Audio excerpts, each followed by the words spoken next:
അസ്സലാമു അലൈക്കും വറഹ്മത്തുള്ളാഹി തആല വബറകാതുഹു. ഒരു പക്ഷേ സിനാനിൻ്റെ കൂട്ടുകാരനാണ് അജ്മൽ എന്നറിഞ്ഞാൽ ഒരു പക്ഷേ അറബി അവിടെ അവൻക്ക് ജോലി നിഷേധിക്കും എന്നുള്ളത് കൊണ്ട് തന്നെ ആ കാര്യം അറബിയോട് അവർ പറഞ്ഞില്ല. അറബിയുടെ മുന്നിലേക്ക് അതാ അജ്മൽ ചെല്ലുകയാണ്. അർബ, എനിക്ക് ഒരു ജോലി വേണം ഇവിടെ. ജോലിയോ? നിനക്ക് എന്ത് ജോലി അറിയാം? എനിക്ക് എന്തും ഞാൻ ചെയ്യാം. എന്ന് വെച്ചാൽ അങ്ങനെയൊന്നുമില്ല, അങ്ങ് പറയുന്ന എന്ത് ജോലി ഞാനിവിടെ ചെയ്യാൻ തയ്യാറാണ്. തൽക്കാലം നിനക്ക് ഡ്രൈവിംഗ് അറിയോ? ഡ്രൈവിംഗ് അറിയാം. ഓക്കെ. ഇവിടുത്തെ ഡ്രൈവറായിട്ട് ജോലി ചെയ്യണം എന്ന് മാത്രമല്ല, ചില നിബന്ധനകളൊക്കെ ഉണ്ട്. അതിനനുസരിച്ച് ഇവിടെ പ്രവർത്തിക്കാൻ പാടുള്ളൂ. അല്ലാതെ നിങ്ങളുടെ ഇഷ്ടം പോലെയല്ല, നിർദ്ദേശങ്ങൾക്കനുസരിച്ച് മാത്രം പുറത്തു പോവുക വരിക, അല്ലാതെ അതിനപ്പുറത്തേക്കായിട്ട് ഒന്നും പാടില്ല. വളരെയധികം താഴ്മയോടെ അജ്മൽ സാർ ചോദിച്ചു.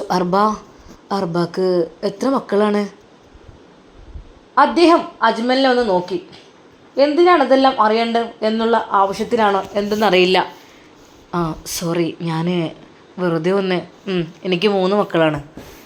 അറബിയെ എങ്ങനെയെങ്കിലും സോപ്പിട്ട് കാര്യങ്ങൾ മനസ്സിലാക്കണം എന്നതായിരുന്നു അജ്മൽ സാറിൻ്റെ വാക്കുകൾ. പിന്നെ നിങ്ങളുടെ ആ ഭാഗത്തുള്ള റൂമിൽ ഒരാൾ താമസിക്കുന്നുണ്ട്. അവരോട് കൂടുതലായിട്ട് കമ്പനിക്കൊന്നും പോകണ്ട കേട്ടോ. അതെന്താ അർബ അങ്ങനെ? അല്ല, അങ്ങനെയല്ല. അതായത് ഞാൻ പോലും അറിയാത്ത പല സംഗതികളും ഇവിടെ നടത്തുന്നുണ്ട് എന്ന് ഞാൻ അറിഞ്ഞപ്പോഴേ ഒരു മാറ്റി നിർത്തൽ. ഫുഡും കാര്യങ്ങളെല്ലാം നല്ല രീതിയിൽ കൊടുത്തതായിരുന്നു, നല്ല ജോലിയായിരുന്നു. പക്ഷേ തെറ്റായ രീതിയിൽ വേറെ പണികളെല്ലാം ഒപ്പിച്ചപ്പോഴേ ഞാൻ മാറ്റി അങ്ങ് നിർത്തി. ഫുഡ് വരെ കൊടുക്കാതെ. ഇവിടെ ഉണ്ടാക്കായിട്ടല്ല, ഇവിടെ ഉണ്ടാക്കാറുണ്ട്. പക്ഷേ എന്തൊക്കെ തന്നെയായാലും അദ്ദേഹത്തിനുള്ളത് അദ്ദേഹം തന്നെ കണ്ടെത്തട്ടെ. ജോലി പിടിപ്പതും കൊടുക്കുന്നുണ്ട്. അർബ, അതെന്താ അങ്ങനെ? അതങ്ങനെയാണ്. ഇവിടെ നിന്ന് എന്തെങ്കിലും നിയമങ്ങൾ തെറ്റിച്ച് എന്തെങ്കിലും ചെയ്തിട്ടുണ്ടെങ്കിൽ നല്ല രീതിയിലുള്ള പണിഷ്മെൻറ്റ് ഞാൻ കൊടുത്തിരിക്കും. അത് എല്ലാവരോടും കൂടിയാണ് പറയുന്നത്. ഇവിടെ ജോലി ചെയ്യുന്ന ഗദ്ദാമ 2 പേരുണ്ടായിരുന്നു, ഒരാളിപ്പോൾ പോയിട്ടുണ്ട്. പിന്നെ നിങ്ങൾ 2 പേര്. കൂടുതലായി ഫ്രണ്ട്ഷിപ്പും കാര്യങ്ങളും പറഞ്ഞിരിക്കലും അതൊന്നും നടക്കില്ല. കൃത്യമായി ജോലി ചെയ്യുക, നിറവേറ്റുക, അങ്ങനെയുള്ള കാര്യങ്ങളെല്ലാം ചെയ്യുക. ഓക്കെ. സിനാനെ കുറിച്ചായിരുന്നു ആ ഒരു കാര്യം പറഞ്ഞത്. ആ വ്യക്തിയുടെ അടുക്കലേക്ക് കൂടുതൽ പോവരുതെന്നും അദ്ദേഹത്തെ പരിചയപ്പെടേണ്ട എന്നൊക്കെ പറഞ്ഞത്. പക്ഷേ തൻ്റെ കൂട്ടുകാരൻ തന്നെയാണെന്നുള്ള കാര്യം അറബിക്ക് അറിയില്ലല്ലോ. നിങ്ങൾ തമ്മിൽ പരിചയമുണ്ടോ എന്നുള്ള ആ ഒരു ചോദ്യത്തിന് മുമ്പിൽ അത് ആരാണെന്നറിയാതെ ആരാണെന്ന് അറിഞ്ഞില്ലെങ്കിൽ വേണ്ട, നിങ്ങൾ തമ്മിൽ ഒരു പരിചയമില്ല, ഒന്നുമില്ല. ഇനിയും അങ്ങനെ തന്നെ തുടർന്നോട്ടെ. ഒരുപാട് നിർദ്ദേശങ്ങളാണ് അറബി അവിടെ നിർദ്ദേശിക്കുന്നത്. ഇത്രയ്ക്ക് സ്ട്രിക്റ്റ് ആണോ? ഇവിടെയാണോ ഇവൻ വന്ന് പെട്ടത്? എന്തൊക്കെ തന്നെയായാലും അതാ അജ്മലിനുള്ള റൂം കാണിച്ചു കൊടുക്കുന്നു. അജ്മൽ, ഇതാണ് നിങ്ങളുടെ റൂം. ഏകദേശം അറബിയുടെ വീടിനോട് ചാരി തന്നെയായിരുന്നു ആ ഒരു റൂം സ്ഥിതി ചെയ്തിരുന്നത്. സിനാൻ്റേത് കുറച്ചപ്പുറത്താണ്. നേരിട്ട് നോക്കിയാൽ കാണില്ല. വീടിൻ്റെ മറുഭാഗത്തായിട്ട്.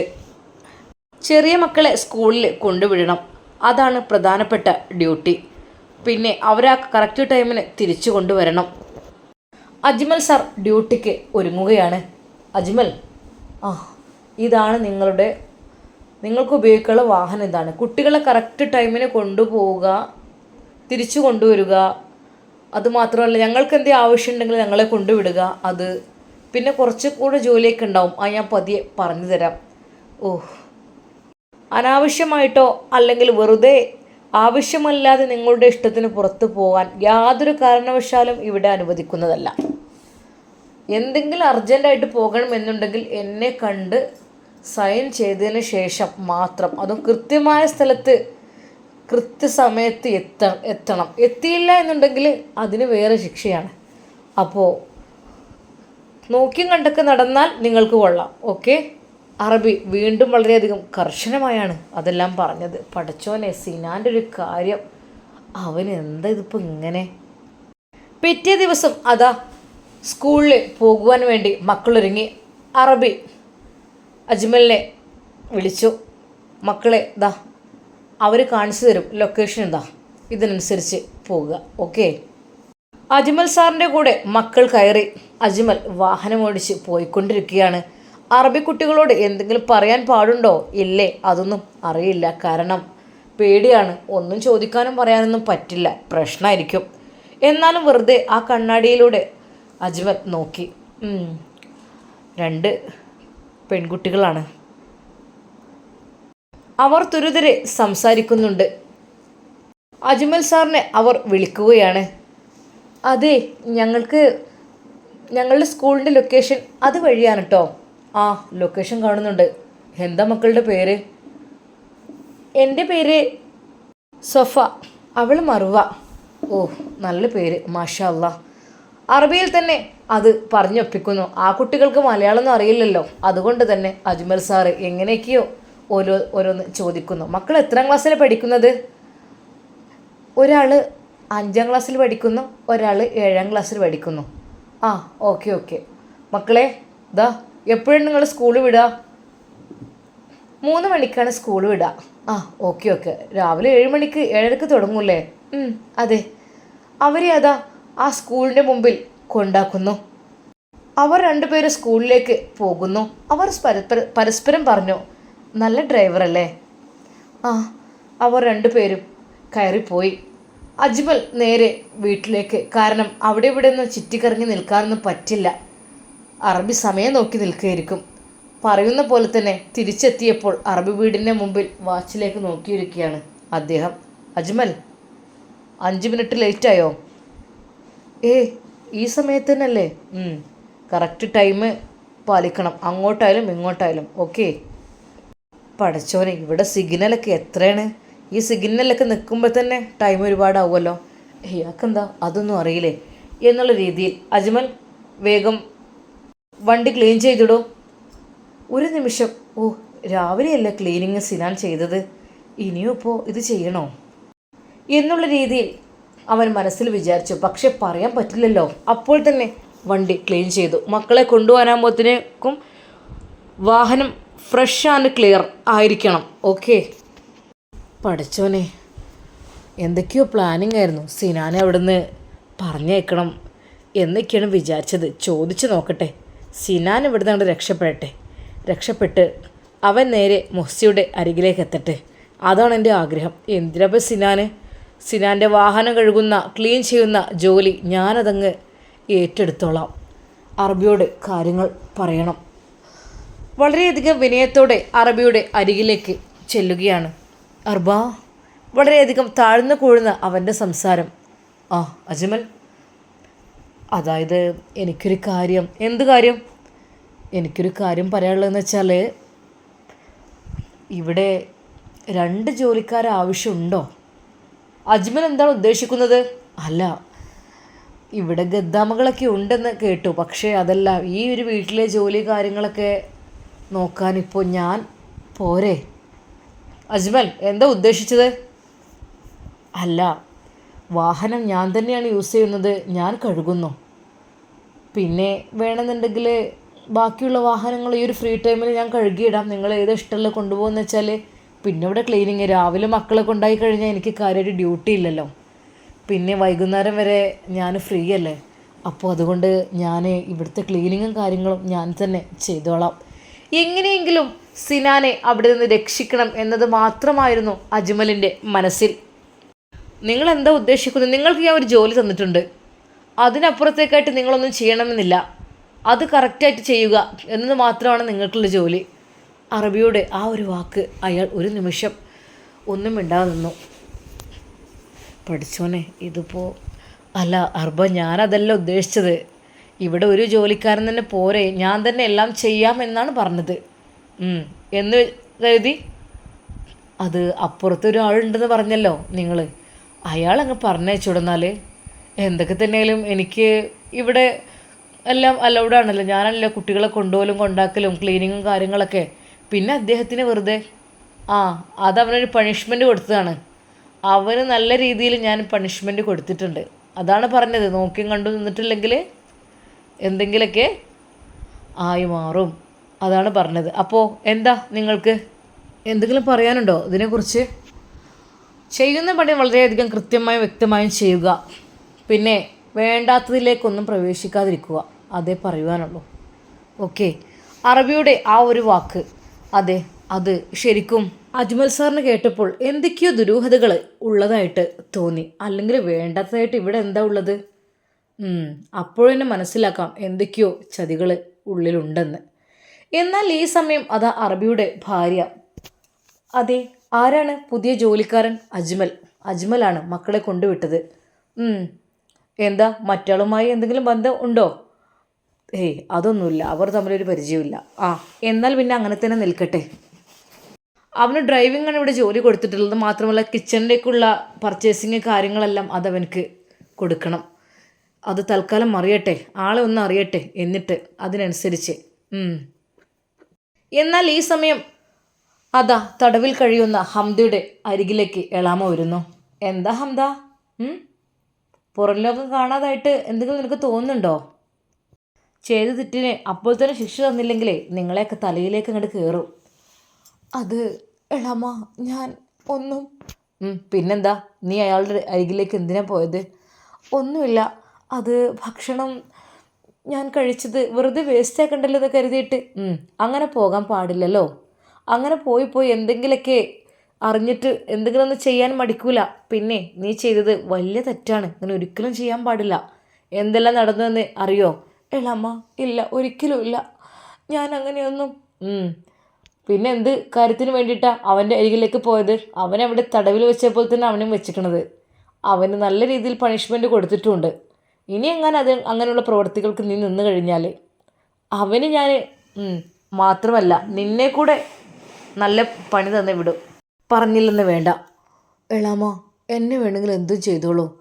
അവരൊന്നും ചെയ്യണ്ട. അവരൊക്കെ കുടുംബങ്ങളും കൂട്ടുകൾ ഉള്ള ആളുകളായിരിക്കും. എന്തിനാണ് വെറുതെ നീ എന്തിനാ അതൊക്കെ ആലോചിക്കുന്നത്? പിന്നെ ഇവിടത്തിനെ കുറിച്ച് എങ്ങാനും നീ പുറം ലോകത്തെങ്ങാനും പറഞ്ഞിട്ടുണ്ടെങ്കിൽ ബാക്കി നിനക്കറിയാലോ. അതിനെക്കുറിച്ച് കൂടുതൽ ചിന്തിക്കാൻ നിൽക്കണ്ട. നിൻ്റെ മനസ്സിലുണ്ടാവും നീ ഒരുപാട് വലിയ കോടിപതിയാണെന്നുള്ളത്. നിൻ്റെ തള്ളയുടെ സ്വത്ത് മുഴുവനും നിനക്ക് മാത്രമുള്ളാവുമെന്ന് നീ വിചാരിക്കുന്നുണ്ടാവും അല്ലേ? ഒരിക്കലും മോൾ അങ്ങനെ കരുതരുത്. നിൻ്റെ അനിയത്തിമാരാണ് മറ്റേതെന്ന കാര്യം നീ മറക്കരുത്. അപ്പോൾ നിനക്ക് കിട്ടുന്നതിൽ നിന്ന് അവർക്കും തുല്യാവകാശം നീ അവർക്ക് കൊടുത്തിരിക്കണം. അതായത് നിൻ്റെ ഉമ്മയുടേത് കിട്ടിയാൽ നിനക്കൊരു ഭാഗമാണെങ്കിൽ 2 ഭാഗം മക്കൾക്കും കൊടുത്തിരിക്കണമെന്ന്. മനസ്സിലായല്ലോ? 3 പേർക്കും ഒരുപോലെ സ്വത്ത് വീതിച്ചെടുക്കണം. അതൊരിക്കലും നിനക്ക് മാത്രമുള്ളതല്ല. എളാമ്മ, അതിലൊന്നും എനിക്ക് കുഴപ്പമില്ല. അതൊക്കെ എന്താ ചെയ്തോളി. അതൊന്നും എനിക്ക് ആവശ്യമില്ല. എന്തിനാണ് ഇപ്പോൾ ഒരുപാട് സ്വത്തും മുതലൊക്കെ? പിന്നെ നീ എന്തിനാ വാശി പിടിക്കുന്നത്? വാശിയോ? ഇല്ലില്ല, ഒന്നുമില്ല. എനിക്കൊന്നും വേണ്ട. എല്ലാം എടുത്തോളൂ, എനിക്കൊന്നും വേണ്ട. പിന്നെ എന്നിട്ട് വേണം നിന്നെ പുറത്തിറക്കിയിട്ട് മറ്റവനോട് എന്തെങ്കിലുമൊക്കെ പറഞ്ഞു കൊടുത്ത് ഒരു തെറ്റൊക്കെ ചെയ്തുണ്ടാക്കാനല്ലേ? മര്യാദ കടങ്ങി ഒതുങ്ങി അവിടെ ഇരുന്നോണം. അതെ, ഇവിടെ എൻ്റെ ബാപ്പാക്കുള്ള ഇത് മുഴുവനും നിനക്കും അവകാശപ്പെട്ടാൽ നീ കരുതണ്ട. അതും എൻ്റെ മക്കൾക്കുള്ളത് തന്നെയാണ്. നിനക്ക് അതിൽ നിന്ന് ഒന്നും തരുവാൻ ഞാൻ ഉദ്ദേശിക്കുന്നില്ല. നിനക്ക് നിൻ്റെ ഉമ്മയുടെ തന്നെ ഇഷ്ടം പോലെ ഉണ്ടല്ലോ. എന്താ എളാം അങ്ങനെയൊക്കെ പറയുന്നത്? എനിക്കൊരിക്കലും അതിനൊന്നും ആർത്തിയില്ല, ആഗ്രഹമില്ല, എനിക്കിഷ്ടമില്ല. പിന്നെന്താ, നിനക്കത് തുറന്ന് പറഞ്ഞങ്ങ് ഒപ്പിട്ട് തന്നൂടെ? എനിക്ക് ഈ സ്വത്തുകളൊന്നും വേണ്ട, എല്ലാം എൻ്റെ അനിയത്തികളുടെ പേരിൽ എഴുതി വച്ചിരിക്കുന്നു എന്ന് എന്താ നിനക്ക് അങ്ങ് ചെയ്തൂടെ, പറഞ്ഞൂടെ? ഒരു നിമിഷം അവൾ വിചാരിച്ചു, ഞാൻ ചെയ്യാം എളാമ്മ, എല്ലാം ഞാൻ ചെയ്യാം, എനിക്കൊന്നും വേണ്ട. അവൾ തുടങ്ങി അപ്പം കണ്ട് കുഴയൽ. ആ ഒരു സമയമാകുമ്പോൾ അവൾ തുടങ്ങും. അതെ, നീ മുദ്രപേപ്പറിൽ ഒപ്പിട്ട് തരണം. എന്നിട്ട് മാത്രം നിനക്ക് ഇവിടെ നിന്ന് മോചിതയാവുമെന്ന് നീ വിചാരിക്കേണ്ട. കാരണം നീ അതിനേക്കാൾ വല്ല കേസെങ്ങാനും കൊടുത്തു കഴിഞ്ഞാൽ അതും എൻ്റെ മക്കൾ പെട്ടുപോകും. അതുകൊണ്ട് തന്നെ നല്ല രീതിയിൽ സന്തോഷത്തോടു കൂടി നീ തരികയാണെങ്കിൽ നിനക്ക് നന്ന്. അതല്ല എങ്കിലോ നിനക്ക് അവിടുത്തെ ഉണ്ടാവില്ല, ഇവിടുത്തെ ഉണ്ടാവില്ല, അങ്ങനത്തെ അവസ്ഥയായി തീരും. ഓക്കെ? അതും പറഞ്ഞുകൊണ്ട് എളാമ്മ അവിടുന്ന് തിരിഞ്ഞു നടന്നു. പഠിച്ചോനെ, ഞാൻ എന്ത് ചെയ്യും? അവൾ വീണ്ടും ആ മുറിയുടെ അരികിലേക്ക് പോയി അവൾ എഴുതിയിരുന്ന ആ ഡയറി എടുത്തു. അവൾ വീണ്ടും കുറിച്ചു, എന്നെ സ്നേഹിക്കുവാൻ എനിക്ക് ആരുമില്ല. അതെ, എന്നെ സ്നേഹിക്കുന്നവരൊക്കെ എന്നെ വിട്ടുപിരിഞ്ഞു പോയി. പക്ഷേ ഇപ്പോൾ പലരും സ്നേഹിക്കുന്നത് എൻ്റെ സ്വത്തിലാണ്. അതെ, എൻ്റെ ഉമ്മയുടെ എന്ന് പറഞ്ഞ് എനിക്ക് മാത്രം അവകാശപ്പെട്ട ആ ഒരു സ്വത്ത് അതൊരു പക്ഷെ കിട്ടിക്കഴിഞ്ഞാൽ എല്ലാവരും വലിയ സമ്പന്നരായി മാറും. അത്രക്കുമുണ്ട് അത്. പക്ഷെ ഒരിക്കലും അതെനിക്കുള്ളതല്ല, മറ്റു പലർക്കും എഴുതി വെക്കണം എന്നതാണ് എനിക്കുള്ള നിർബന്ധം. അങ്ങനെയാണെങ്കിൽ ഇവിടെ കഴിയാം, അല്ലെങ്കിൽ ഒരു പക്ഷേ അവളുടെ കണ്ണുനീർത്തുള്ളി അതിലേക്ക് വീണു. റബ്ബേ, എന്തിനാണ് ഇനി ഇങ്ങനെ ഒരു ജീവിതം? എനിക്കറിയുന്നില്ല. പടച്ച റബ്ബേ, ജീവിതം എനിക്കിപ്പോൾ ഒരിക്കലും ഹൈറാണെന്ന് എനിക്ക് തോന്നുന്നില്ല. ഈ ഒരു വീട്ടുതടങ്കലിൽ കഴിയുന്ന ഞാൻ, എന്നെ ആരെങ്കിലും ഒന്ന് അറിഞ്ഞിരുന്നെങ്കിൽ എന്ന് ഞാൻ ആഗ്രഹിച്ചു പോവുകയാണ്. അവൾ ഡയറി എഴുതി അവളുടെ ബെഡിന് താഴെയായിട്ട് വെച്ചു. എന്നാൽ ഈ സമയം അജ്മൽ സാർ ഭക്ഷണം കഴിച്ചു കൊണ്ടിരിക്കുകയാണ്. അവനക്ക് അവിടെയുള്ള സ്പെഷ്യൽ ഭക്ഷണം തന്നെ കിട്ടിയിട്ടുണ്ട്. ഒരു നിമിഷം അജ്മൽ സാർ ഓർത്തു, ഈ ഒരു ഭക്ഷണം അതെ വളരെ നല്ല ഭക്ഷണമാണ്, പക്ഷേ സിനാൻ അവനൊരിക്കലും ഇത് കിട്ടുന്നില്ല. അവനോട് ഒറ്റയ്ക്ക് പാചകം ചെയ്ത് കഴിക്കുവാനാണ് ആവശ്യപ്പെട്ടിട്ടുള്ളത്. എങ്ങനെയെങ്കിലും സിനാന് ഭക്ഷണം എത്തിച്ചു കൊടുക്കണം, അല്ലാതെ പിന്നെ ഞാൻ കൂട്ടുകാരനെന്ന് പറഞ്ഞിട്ട് എന്ത് കാര്യമുള്ളത്? എനിക്കറിയുന്നില്ല. 3 പേർക്കും അതിനപ്പുറവും കഴിക്കാനുള്ള ഭക്ഷണമുണ്ട്. അതിൽ എങ്ങനെയെങ്കിലും എന്തായാലും വേണ്ടിയില്ല, സിനാന് ഇത് എത്തിച്ചു കൊടുക്കണം. അവൻ മെസ്സേജ് അയക്കുന്നു. വിളിച്ചാൽ ഒരു പക്ഷേ കേട്ടുകഴിഞ്ഞാൽ അതും പ്രശ്നമാണ്. സിനാൻ, ഡാ ഫുഡ് എന്തായി? ഫുഡ് ഞാൻ ഉണ്ടാക്കാൻ ഒരുങ്ങാടാ. ക്ലീനിങ്ങും കാര്യങ്ങളൊക്കെ കഴിഞ്ഞപ്പോൾ ഒരുപാട് ലേറ്റായി. പിന്നെ ജോലിയെല്ലാം കഴിഞ്ഞ് ഫുഡ് ഉണ്ടാക്കാന്നൊക്കെ പറഞ്ഞാൽ അത് തികച്ചും നമുക്ക് സഹിക്കാൻ പറ്റാത്തൊരു സംഭവമാണ്. കാരണം അത്രയധികം ഉണ്ട്. ഇന്ന് ഫുൾ ഭാഗത്ത് മുകളിലായിട്ടുള്ള ടാങ്ക് ക്ലീനിങ്ങും കാര്യങ്ങളൊക്കെ ആയിരുന്നു. എടാ, ആ പൊരി വെയിലത്ത് അറബി വീടിൻ്റെ മുകളിലുള്ള ഒരുപാട് ടാങ്ക് ഉണ്ട്, അതെല്ലാം ക്ലീൻ ചെയ്യണം. അതായിരുന്നു ഇന്നത്തെ നിർദ്ദേശം. എനിക്ക് ഓരോരോ അങ്ങനെയുള്ള എനിക്കറിയില്ല, ഒരു സത്യം പറഞ്ഞാൽ എനിക്ക് ഒരു ശിക്ഷ എന്ന പോലെയാണെടാ എനിക്കിപ്പോൾ ഇവിടെ. സിനാൻ, നീ വിഷമിക്കണ്ട, ഞാൻ എങ്ങനെയെങ്കിലും നിന്നെ ഇവിടെ നിന്ന് ഒഴിവാക്കി തരാം. ആ ജോലിയെല്ലാം ഇനി ഞാൻ കണ്ടറിഞ്ഞങ്ങ് ചെയ്തോളാം. അജ്മൽ, നിങ്ങൾ എനിക്ക് വേണ്ടി ഒരിക്കലും ബുദ്ധിമുട്ടരുത്. കാരണം എനിക്ക് എൻ്റെ പെണ്ണിനെ എൻ്റെ അരികിൽ എത്തിച്ചെന്നത് നിങ്ങളാണ്. അതുകൊണ്ട് ഒരിക്കലും നിങ്ങളെ ബുദ്ധിമുട്ടിക്കാൻ ഞാൻ ആഗ്രഹിക്കുന്നില്ല. സിനാൻ, ഒന്നും വിചാരിക്കണ്ട, അതൊക്കെ ഞാനങ്ങ് ചെയ്തോളാം. തൽക്കാലം നീ ഒന്ന് സുഖമില്ലാത്തതുപോലെ ഒന്ന് അഭിനയിക്കുകയായിരിക്കും നല്ലത്. സുഖമില്ലാത്തതുപോലെ അഭിനയിക്കേണ്ട ആവശ്യമില്ല അജ്മൽ. പിന്നെ എനിക്ക് ആകെ പനിക്കുന്ന പോലെയാണ്, ശരീരം വല്ലാതെ വേദനയാകുന്നു, എനിക്കൊന്നിനും കഴിയുന്നില്ല, ഞാനിവിടെ കിടക്കുകയാണ്. സത്യം പറഞ്ഞാൽ അജ്മലിന് അത് വല്ലാത്തൊരു സങ്കടമായിട്ട് തോന്നി. എന്ത് വന്നാലും വേണ്ടില്ല, തൻ്റെ പ്രിയപ്പെട്ട കൂട്ടുകാരനെ ഭക്ഷണം എടുത്തുകൊണ്ട് അജ്മൽ അവിടെ നിന്ന് ഇറങ്ങുന്നു. ഉച്ചയായതുകൊണ്ട് തന്നെ ആരും പുറത്തില്ലാത്ത സമയം. നേരിയത സിനാൻ്റെ റൂമിൻ്റെ വാതിലിനടുത്തേക്ക് ചെല്ലുന്നു. സിനാൻ, വാതിൽ തുറക്ക്. അവശയായി കിടക്കുകയാണെന്ന് തോന്നുന്നു. അവൻ പെട്ടെന്നൊന്നും എഴുന്നേറ്റില്ല. ഫോണിലേക്ക് ഒന്ന് റിങ് അടിച്ചു. വാതിൽ തുറക്കടാ, ഒരു മെസ്സേജും. അവൻ വാതിൽ തുറന്നു. എടാ അജ്മൽ, അജ്മൽ എന്താ ഇങ്ങോട്ട്? സിനാൻ, അത് പിന്നെ ദാ ഈ ഭക്ഷണം, ഇത് കഴിച്ചോളൂ. അല്ലോ വേണ്ട. അതെന്താ? എനിക്ക് അത് കഴിക്കാൻ പാടില്ല. എന്താടാ? എനിക്ക് ഭക്ഷണം ഒരിക്കൽ പോലും കൊണ്ട് തരരുത് എന്ന് വെച്ചാൽ എനിക്ക് ഭക്ഷണം കൊണ്ടുവന്നതിന് പേരിലാണ് ഹംദ എന്ന പെൺകുട്ടി അവിടെ തടവറയിൽ കിടക്കുന്നത്, അറബി വീടിനകത്ത്. അതുകൊണ്ട് വേണ്ട, നീ കഴിക്ക് ഭക്ഷണം, വരുന്നിടത്ത് കാണാം. ആഹാ, ഭക്ഷണമൊക്കെ കൊടുത്തതിന് പേരിൽ എന്നെ തടവിലേക്കുണ്ടെങ്കിൽ ആക്കിക്കോട്ടെ, നോ പ്രോബ്ലം, എനിക്കൊരു കുഴപ്പമില്ല. വേണ്ട, അത് തിരിച്ചു കൊണ്ടുപോയിക്ക. വേണ്ട, എനിക്ക് തന്ന ഭക്ഷണമാണിത്, ഇത് നിങ്ങൾ കഴിക്ക്. അജ്മൽ, എനിക്ക് വേണ്ടില്ലായിരുന്നു. എന്തു പറ്റി? അറിയാതെ അജ്മൽ തൊട്ടു നോക്കി സിനാനെ. റബ്ബേ, ശക്തമായി പനിയുണ്ടല്ലോ. പനി നന്നായിട്ടുണ്ടല്ലോ. എന്തു പറ്റി? ഇത് അല്ല, ഇന്നൽപ്പം തലവേദനയാണെങ്കിൽ എനിക്ക് എടുത്തിട്ട് എനിക്ക് ഫുഡൊന്നും വേണ്ടായിട്ടാണ് ഇപ്പോൾ. അത് പറഞ്ഞാൽ പറ്റില്ല, നിനക്ക് നന്നായിട്ട് വിശപ്പുണ്ട്, കണ്ടാൽ തന്നെ അറിയാം. വിശപ്പ് ഉണ്ടായതുകൊണ്ടാണ് ഇത്രയധികം. അജ്മൽ തന്നെ സിനാനെ ഭക്ഷണം വാരിക്കൊടുക്കുന്നു. സത്യം പറഞ്ഞാൽ സിനാൻ്റെ കണ്ണുകൾ നിറഞ്ഞു പോയി. വിശപ്പുണ്ടായിരുന്നു, പക്ഷേ പേടിയാണ്, വെക്കാൻ കഴിയുന്നില്ല എനിക്ക് ഒരിക്കലും ഒറ്റയ്ക്ക് കുക്കിംഗ്. സിനാൻ, മോൻ വിഷമിക്കണ്ട, ഞാൻ ഇതിപ്പോൾ വേണ്ട, അറബിയോട് പറയണ്ട. എനിക്കല്ലെങ്കിൽ ഒരു ശിക്ഷ നൽകുന്ന പോലെയാണിത് എന്നെക്കൊണ്ട് ചെയ്യിപ്പിക്കുന്നത്. ഇതുവരെ എനിക്ക് സാലറി കിട്ടിയിട്ടില്ല. കുറച്ച് ദിവസമായി ഞാൻ ഹാർഡ് വർക്ക് ചെയ്യാണ്, എന്നെക്കൊണ്ട് ചെയ്യിപ്പിക്കുകയാണ്. വിഷമിക്കണ്ട, എന്തായാലും നീ ഭക്ഷണം കഴിച്ച് ഒന്ന് റെസ്റ്റ് എടുക്ക്, ഞാൻ മെഡിസിൻ കൊണ്ടുവന്ന് തരാം. സത്യം പറഞ്ഞാൽ ദൈവദൂതനെ പോലെയാണ് അജ്മൽ അങ്ങോട്ട് എത്തിയതെന്ന് തന്നെ പറയാം. സിനാന് അത്രക്കും വിഷാദമായി വിഷണ്ണനായി നിൽക്കുന്ന ആ ഒരു സമയം, അപ്പോഴാണ് അങ്ങോട്ട് അജ്മൽ കയറി വന്നത്. സത്യം പറഞ്ഞാൽ വിശപ്പ് മാറി, അതെ, ശക്തമായ പനിയുണ്ട്, സാരല്ല. അജ്മൽ ഒരു തുണിയെടുത്ത് നനച്ച് അതാ സിനാൻ്റെ നെറ്റിയിലിട്ട് കൊടുക്കുന്നു. സിനു, നീ എങ്ങനെ ഇവിടെ? ഒരുപാട് സാധനങ്ങളൊക്കെ ഉണ്ടല്ലോ. അതൊന്നും കുഴപ്പമില്ല, എന്നാലും എങ്ങനെയെങ്കിലും സിനാനെ ഇവിടെ നിന്ന് പറഞ്ഞേക്കണം മുഹ്സിനയുടെ അരികിലേക്ക്. അവന് അവളില്ലാത്തതിൻ്റെ വിഷമം എല്ലാം ഉണ്ട്. ഞാൻ അറബിയോട് കാര്യങ്ങൾ പറയാം. വേണ്ട, അത് നിങ്ങൾ ഒരു പേടിയും പേടിക്കണ്ട. അന്നതാ സിനാന് മെഡിസിൻ എന്തെങ്കിലും കൊടുക്കണം എന്ന് കരുതിയിട്ട് നേരെയതാ ഗദ്ദാമയുടെ അരികിലേക്ക് എത്തുന്നു.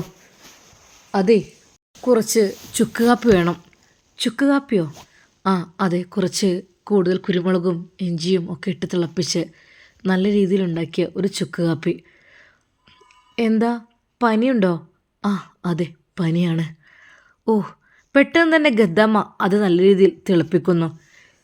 എന്തൊക്കെ തന്നെയാലും അറബി വീട്ടിലെ കിച്ചണിൻ്റെ ഭാഗത്തേക്കെല്ലാം അജ്മലിന് പ്രവേശനമുണ്ട്. അവിടേക്കുള്ള സാധനങ്ങളെല്ലാം കളക്ട് ചെയ്ത് വാങ്ങാനൊക്കെ ഉള്ളത് അജ്മൽ സാറിൻ്റെ ഡ്യൂട്ടിയാണ്. അതുകൊണ്ട് തന്നെ ആ ഭാഗത്തേക്കെല്ലാം പ്രവേശനമുണ്ട്. എന്നാൽ ഹംദ എന്ന കുട്ടി അവിടെയോ ആണ് എന്നുള്ള കാര്യം അജ്മൽ നോക്കിക്കൊണ്ടിരിക്കുകയാണ്. എന്തായാലും ഗദ്ദാമ്മയോടൊന്ന് ചോദിച്ചു നോക്കാം. ചോദിച്ചു നോക്കിയിട്ട് കാര്യങ്ങളൊക്കെ അവരോടൊന്ന് സംസാരിക്കാമല്ലോ. പെട്ടെന്ന് തന്നെ ഗദ്ദാമ്മ അതാ നല്ലൊരു ചുക്ക് കാപ്പി ഉണ്ടാക്കി തരുന്നു. ഒരിക്കൽ പോലും അത് സിനാനാണെന്ന് പറഞ്ഞില്ല. വാവ്, അവൻ അത് അല്പം കുടിക്കുന്ന പോലെ കാണിച്ചു. പനിക്ക് ഇതാണ് ഏറ്റവും നല്ലത് മെഡിസിനെ കഴിക്കുന്നതിനേക്കാൾ. അപ്പോൾ തന്നെ സിനാൻ്റെ അരികിലേക്ക് അതാ അജ്മൽ അതുമായി പോകുന്നു. സിനാൻ, സിനാൻ പനിച്ച് വിറച്ച് കിടക്കുകയാണ് സിനാൻ. ഇത് കുടിച്ചേ. അതെ, ഇത് നല്ല ചുക്ക് കാപ്പി ഗദ്ദാമയ്ക്ക് കൊണ്ടയച്ചതാ. അജ്മൽ സാർ, നിങ്ങൾ ദയവായി നിങ്ങളുടെ ജോലി കളയണ്ട, നല്ല രീതിയിൽ ജീവിച്ചോളൂ. എനിക്ക് വേണ്ട ഒന്നുമില്ല, നീ ഇത് കുടിക്കേ. ചൂടോട് കൂടി തന്നെ അത് അവനെ കൊണ്ട് കുടിപ്പിക്കുന്നു. ഞാൻ വരാട്ടോ. നേരെ അതാ കിച്ചൻ്റെ ആ ഭാഗത്തേക്ക് തന്നെ പോകുന്നു. ഗദ്ദാമ്മ, ഇതട്ടോ ഗ്ലാസ്. പനി എങ്ങനെയുണ്ട്? മാറ്റമുണ്ട്. എന്നാൽ റെസ്റ്റ് എടുത്തൂടെ? ഇന്ന് അല്ല, എനിക്ക് കുട്ടികളെ കൊണ്ടുവരാനുണ്ട്. ശരി, ഓക്കെ. പിന്നെ അറബിയൊന്നും എത്തിയിട്ടില്ല, അവരെന്തോ ഒരു ആവശ്യത്തിന് വേണ്ടി പുറത്തേക്ക് പോയതാണ്. ഗദ്ദാമ്മയോട് ഒരു പക്ഷേ എന്തെങ്കിലുമൊക്കെ കാര്യങ്ങൾ ചോദിച്ചു കഴിഞ്ഞാൽ അത് എന്തെങ്കിലുമൊക്കെ മനസ്സിലാകും എന്ന് തോന്നി തുടങ്ങി. അജ്മൽ അവിടെയൊക്കെ ചുറ്റിപ്പറ്റി നിൽക്കുന്നു. അതെ, ഇന്നത്തേക്ക് കിച്ചണിലേക്കുള്ള സാധനങ്ങളൊന്നും ഇന്ന് വേണ്ട, ഇനി നാളെ മതി കേട്ടോ. ഗദ്ദാമ്മ അങ്ങനെയാണ് പറഞ്ഞത്. പക്ഷേ അജ്മൽ സാർ അവിടെ ഇവിടെയൊക്കെ തന്നെ ചുറ്റിപ്പറ്റി നിൽക്കുകയാണ്. എന്തെങ്കിലുമൊക്കെ കാര്യം ഗദ്ദാമ്മയിൽ നിന്ന് അറിയണം. പെട്ടെന്ന് അതാ ഡോർ തുറന്നുകൊണ്ട് ഗദ്ദാമ്മ അകത്തേക്ക് പ്രവേശിക്കുന്നു, ഒരു പാത്രത്തിൽ ഭക്ഷണവുമായി. ഇത് ഗദ്ദാമ്മ കഴിക്കാൻ പോവാണോ? അല്ല, ഞാനല്ല. പിന്നെ അത് ഒരു നിമിഷം അവൾ ഭയന്നു. അവൾ തടവിൽ കിടക്കുന്നത് ഒരാളോടും പറയരുത് എന്നതാണ് നിയമം. പക്ഷേ ഗദ്ദാമ്മ എന്ത് പറയണം എന്നറിയാതെ അല്പം ചെറിയൊരു കളവ്. അത് ഭക്ഷണം കുറച്ച് അകത്ത് കൊണ്ടുപോയി വെക്കുകയാണ്, ഇനിയിപ്പോൾ ആരെങ്കിലുമൊക്കെ ഗസ്റ്റൊക്കെ. എന്നാലിപ്പോൾ എല്ലാം തളികയിൽ വിളമ്പിയിട്ടല്ല കൊണ്ടുപോയി വെക്കുന്നത്, വെറുതെ ഇപ്പോൾ ഗസ്റ്റിന്. അജ്മലിന് എന്തൊക്കെയോ ഓരോ ദുരൂഹതകൾ തോന്നുകയാണ്. എന്താ അറിയില്ല. അല്പസമയം കഴിഞ്ഞപ്പോൾ അജ്മൽ സാർ അതിങ്ങനെ ശ്രദ്ധിച്ചു കേട്ടു. എന്തൊരു സംഭാഷണം കേൾക്കുന്ന പോലെ. ആരോട് സംസാരിക്കുന്ന പോലെ. അറിയാത്ത രീതിയിൽ അവൻ ആ കിച്ചണിൻ്റെ ആ ഭാഗത്ത് തന്നെ നിന്നു. അല്പസമയം കഴിഞ്ഞപ്പോൾ ഗദ്ദാമ തിരിച്ചു വന്നു. എന്നാൽ ഗദ്ദാമ തിരിച്ചു വന്നപ്പോൾ ഒരു വിളി അകത്തു നിന്ന് കേൾക്കുന്നുണ്ടായിരുന്നു. ഒരു നിമിഷം അവനത് ചെവിയോർത്തു. ഒരു പെണ്ണിൻ്റെ ശബ്ദമാണ് അത്. ഒരു അറബിക് ലാംഗ്വേജിൽ എന്തോ വിളിച്ചു പറയുകയാണ്. ഇല്ല, ഇപ്പോഴാണ് എനിക്ക് പിടികിട്ടിയത്. അവിടെ അകത്ത് ആരോ ഉണ്ട്. സിനാൻ പറഞ്ഞതുപോലെ തന്നെ. അല്ലാതെ ഒരിക്കലും. ഇപ്പോൾ അറബിയും അറബിച്ചിയും പുറത്തു പോയ സമയം, മക്കൾ സ്കൂളിൽ പോയ സമയം, ഗദ്ദാമയും ഞാനും സിനാനും അല്ലാതെ ഇവിടെ മറ്റൊരാളുമില്ല. പക്ഷേ മറ്റൊരാളുണ്ട് അകത്ത്. എങ്ങനെയെങ്കിലും അവളെ ഒന്ന് കാണാൻ പറ്റിയിരുന്നെങ്കിൽ, അല്ലെങ്കിൽ അവളോടൊന്ന് സംസാരിക്കുവാൻ പറ്റിയിരുന്നെങ്കിൽ. അജ്മൽ അറിയാത്ത രീതിയിൽ അവിടെ തന്നെ നിന്നു. അപ്പോൾ ഗദ്ദാമ, ഇനിയൊന്നും വേണ്ടല്ലോ? ഇല്ലല്ല, വേണ്ട.